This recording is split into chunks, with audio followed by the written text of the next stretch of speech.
ऐं अल्लाह जे रसूल फरमायो क़यामत खां अॻु में उलमा खे बेनाह क़त्ल कयो वेंदो, बेगुनाह उलमा खे मारियो वेंदो। उलमा खे छा कयो वेंदो बाबा? बेगुनाह। अॼु तव्हां असां ॾिसूं ओ शुरू खां वठी तारीख़ ॾिसूं, बनु उमैया जे दौर खां वठी करे इन तारीख़ खे दोहरायूं ऐं हजाज बिन यूसुफ जे दौर खां इन खे तारीख़ खे दोहरायूं, अब्बासिन जी जेका ख़िलाफ़त हुई उन टाइम खां वठी करे दोहरायूं। हर हमेशा हर दौर जे अंदरि हर वक़्त जे अंदरि जेको जंगो क़िताल उलमाए कराम सां कयो वियो आहे, बेगुनाह जेको उलमाए कराम जी जमात के शहीद कयो वियो आहे। तव्हां असां जंहिं मुल्क पाकिस्तान जे अंदरि रहूं था पिया न, ही मुल्क पाकिस्तान जेको ला इलाहा इल्लल्लाह मुहम्मद रसूलुल्लाह सल्लल्लाहु अलैहि वसल्लम जे नाले ते तव्हां असांखे आज़ाद थी करे मिलियो आहे। मुंहिंजा भाउ, इन में उलमाए कराम जी रत शामिल आहे, इन में उलमाए कराम जी शहादत शामिल आहे। बम्बई खां वठी करे दिल्ली ताईं 50,000 उलमाए कराम खे ऊंधो करे लटकायो वियो, टांडा जन बाहि जा ॿारे करे जीअरे आलिमनि खे उनजा मथां रखियो वियो। ही त पुराणी तारीख़ आहे। अॼोके दौर में तव्हां असां ॾिसूं रोज़ाना हफ़्ते 10 ॾींहंनि जे अंदरि या महीने जे अंदरि का न का ख़बर पहुचे थी पई। हाणे महीनो ॾेढ थियो आहे, हिकिड़ो मासूम तालिब इल्म ॿाहिरि मदरसे जे दरवाज़े ते बीठो आहे, कंहिं ज़ालिम उन जे मथां हमिलो कयो, जेका गोली उन जी वाछ खां चीरजी करे ॿी वाछ खां निकिती आहे। हिकिड़ो बुज़ुर्ग उन में शहीद थी वियो। हाणे कुझु वक़्तु अॻु में अलाए केतिरा आलिम जेके पंहिंजे घर खां ॿाहिरि निकिरनि पिया, दरसो तदरीस जे लाइ वञनि पिया, उन्हनि खे बेगुनाह शहीद कयो। शहीदनि जी दास्तान भरी पई आहे। 1400 साल पहिरीं रसूलुल्लाह सल्लल्लाहु अलैहि वसल्लम फरमायो उलमा खे बेगुनाह क़त्ल कयो वेंदो। अॼु पंहिंजी अखियुनि सां ॾिसूं था त उलमा खे बेगुनाह क़त्ल कयो थो वञे। अल्लाह जे रसूल सल्लल्लाहु अलैहि वसल्लम फरमायो माण्हू जाहिलनि खां इल्मु हासिल कंदा। कंहिंखां इल्मु हासिल कंदा बाबा? जाहिल जेके आहे न, ॼट जेके बेअकुल हूंदा आहिनि, चवंदा आहिनि जाहिल बेअकुल दोस्त खां बि खट ख़ाली भरी आहे। ॾाढा बेअकुल दोस्त खां बि खट छा आहे? हमरा हुयो हिकिड़ो हुनजो दोस्त हुयो, ॿई ॼणा गॾु वञनि पिया। हिन हुनखे नसीहत कई, चए बाबा भलो दोस्त उहो आहे जेको ॾुखे वक़्त में दोस्त जो हथु पकड़े। भलो दोस्त उहो आहे जेको ॾुखे वक़्त में पंहिंजे दोस्त जो छा पकड़े? हथु पकड़े।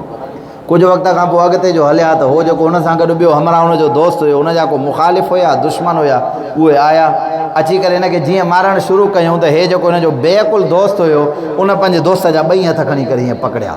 हाणे उहो मारियुनि सां हे हुनखे पकड़ियूं बीठो आहे, हुननि खे अञा सहूलियत मिली वई, यार ॾाढो भलो थी वियो, हे पकड़े बीठो आहे त मारियूं था। मारे मारे मारे जेॾी महिल हली विया, अधु बोह सने बोह खां हुनखे कढियऊं, हो त हलिया विया। हिनखे त हुन दुश्मन जो ताजुब त न थियो, पंहिंजे दोस्त खे चई यार ॾे हाल हाल, हो त मुंहिंजा दुश्मन ऐं मुखालिफ़ हुया, मूंखे मारनि पिया ज़ालिम, तूं मुंहिंजो दोस्त ऐं तो मुंहिंजा हथ छो पकता? चइबा तो त चयो दोस्त उहो आहे जेको ॾुखे वक़्त में हथु पकड़े, तोखे मार पिया ॾियनि, मां त तुंहिंजो हथु पकड़ो वियो, भला मां इन खां वधीक छा कयां? माना हुन जो मतिलबु ई ग़लति बेअकुल कढियो। हालांकि हुनजो मतिलबु इहो हुयो ॾुखे वक़्त में उनजी मदद कबी, उन सां साथ ॾिबो। हिन वरी सम्झो त ॾुखे वक़्त में हथु पकड़ाए करे मोचड़ा खाराइबा। माण्हू आख़िरी वक़्त में बेअकुलनि सां मशवरा कंदा। अॼु घरनि जा घर तबाह थिया था सिर्फ़ु हिन बेअकुलनि सां मशवरे जे करे। जाहिलनि सां वञी करे माण्हू मशवरा कंदा, बेअकुलनि सां। हा, रसूलुल्लाह सल्लल्लाहु अलैहि वसल्लम सरकार दो जहां सल्लल्लाहु अलैहि वसल्लम जे मुतालिक़ कुरान मजीद के अंदर छा थो अचे? वशाविरहुम फिल अम्र। हुज़ूर सल्लल्लाहु अलैहि वसल्लम के अल्लाह ताला फरमाए थो जॾहिं बि कोई मामिलो हुजे न त पोइ तव्हां सहाबा किराम सां मशवरो कयो। हालांकि तमामु दुनिया जी दुनिया ई अल्लाह से हुज़ूर जे आॾो रखी हुई, हर शइ जे मथां हुनजी नज़र हुई, पर हिन उम्मत खे ॿुधाइण जो मक़सदु हुयो त कोई बि मामिलो या मसइलो हुजे पंहिंजो पाण में वेही करे मशवरो कयो। फ़इज़ा आज़म त पोइ जॾहिं तव्हां उन शइ जो इरादो कयो, फ़तवक्कल अलल्लाह, पोइ तव्हां अल्लाह जी ज़ात गिरामी जे मथां तवक्कल कयो। इन्नल्लाह युहिब्बुल मुतवक्किलीन, अल्लाह जी ज़ात गिरामी मुतवक्किलीन सां मोहब्बत करण वारी आहे। ॻाल्हि सम्झ में आई अलाए न? त हुज़ूर सल्लल्लाहु अलैहि वसल्लम फरमायो माण्हू जाहिलनि खां पंहिंजो जाहिलनि खां इल्मु हासिल कंदा। अल्लाह जे रसूल फरमाए हिकिड़ी निशानी अचानक मौत वारो मामिलो थींदो। अचानक मौत सम्झो था नी, तव्हां असां ॾिठो आहे नी, साईं फिलाणो वार ठहिराइण वियो आहे, कुझु देरि खां पोइ ख़बर पई मरी वियो। फिलाणो काॾे वियो आहे? वियो हुयो फिलाणो हमरा फिलाणे जे जनाज़े पढ़ण जे लाइ, ख़बर उतां इहा पहुती त हुनखे दफ़नायूं कोन त वरी ॿियो जनाज़ो अञा तयारु आहे। अचानक मौत जा मामिला ॾिसूं था पिया।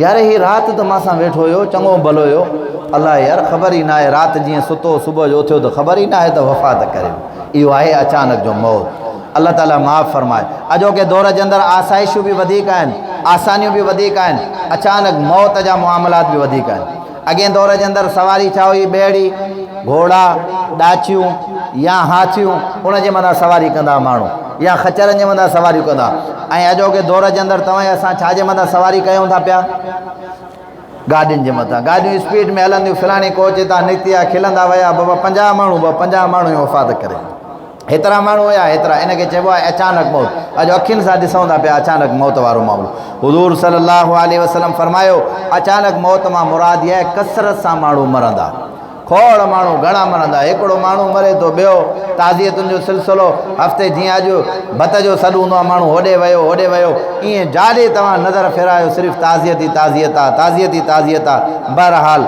रसूल दो जहां सल्लल्लाहु अलैहि वसल्लम फरमायो अचानक माण्हू मरंदा